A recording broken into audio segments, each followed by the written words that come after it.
আসসালামু আলাইকুম। আজকে কথা বলবো কোন কোন ভাতা বন্ধ হয়ে যাবে।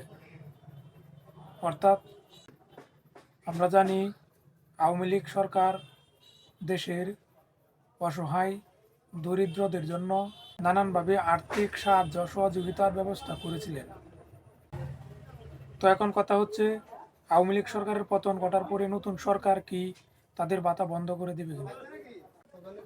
আসলে সরকার যে ভাতাগুলোর ব্যবস্থা করেছিল তার মধ্যে দুইটা বিশেষ ভাতা হচ্ছে বয়স্ক ভাতা এবং মুক্তিযোদ্ধা ভাতা।